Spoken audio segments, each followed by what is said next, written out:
कैसे हैं आप सभी? मुझे आशा है आप सभी अच्छी और खुश हुए। चलिए आज हम पढ़ते हैं पाठ 6 उठो की अमर सपूतो। पढ़ते इस कविता को। उठो के अमर सपूतो पुनः नया निर्माण करो। वो कह रहे हैं धरती के अमर सपूतो आप अब उठ जाओ क्योंकि तुम्हें अब पृथ्वी पर एक नया निर्माण कार्य शुरू करना है। जन जन की जीवन में फिर से नव स्फूर्ति नव प्राण भरो। यहाँ तक कि प्रत्येक मनुष्य के जीवन में इतना प्राण इतनी स्फूर्ति भर दो कि वो कभी आलस्य और पीछे की भावना में ना डूबे। नया प्रातः है, नई बात है, नई किरण है, ज्योति नई, नई उमंगे, नई तरंगे, नई आस है, सांस। वो कहते हैं जब हमारे जीवन में नया सवेरा होता है तो हमें नई किरण दिखती है, नई सुबह दिखती है, नई रोशनी दिखती है, नई सांस मिलती है।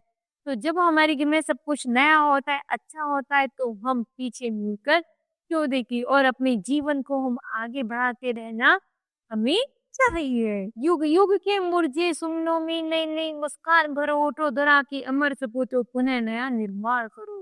वो कह रहे हैं इस युग में जितने भी पुष्प है तो उसमें जब एक नया निर्माण होता है हमें उसी की तरह हमेशा खिलना चाहिए और एक नया निर्माण में लगे रहना चाहिए। तो कह रहे हैं धरती के वीर सपूतों अब तुम उठ जाओ और एक नया धरा पर निर्माण करो। डाल डाल पर बैठ भी अब कुछ नए स्वरों में गाते हैं, गुनगुन गुनगुन करते बोरे मस्त उधर मंडराते हैं। अतः प्रत्येक डाल पर जिस तरह पक्षियां उगते हैं, बैठते हैं, गाना गुनगुनाते हैं, उसी प्रकार भौरे ही मंडराते रहते हैं फूलों पर अपना शहद इकट्ठा।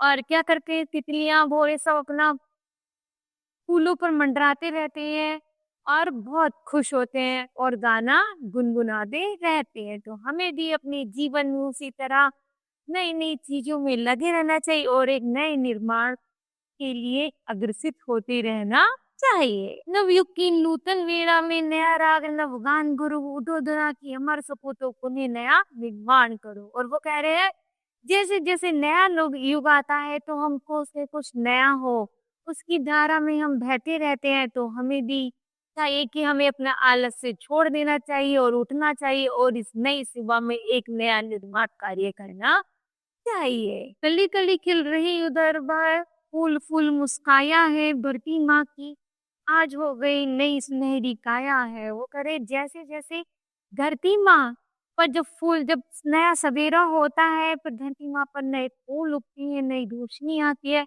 एक नया श्रृंगार होता है। उसी प्रकार हमें भी अपने जीवन को एक नया रूप देना चाहिए, एक नया श्रृंगार करना चाहिए, जिससे हम जीवन में आगे ऊंचाई को छू सके।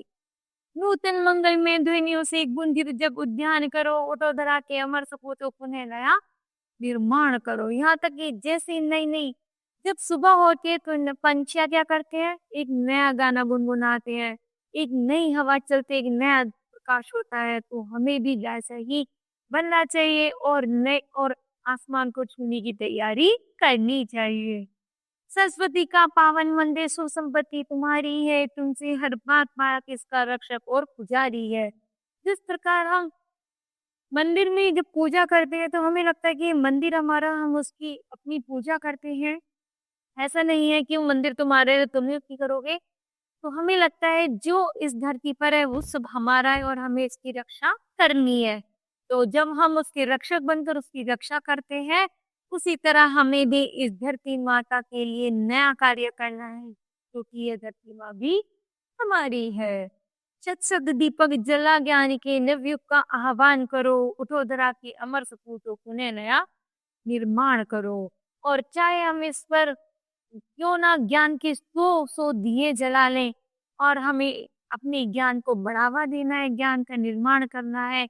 और इस धरती के अमर सपूतों से फिर से यही कहा जा रहा है कि तुम उठो, आलस्य मत करो और इस नई धरती का निर्माण करो, उसमें कुछ नया ज्ञान बटोर कर कुछ नया निर्माण कर। तो बताओ बच्चों, आज आपने इस कविता से क्या सीखा? हमने सीखा हमें अपने देश की रक्षा भलाई के लिए सदैव तत्पर रहना चाहिए।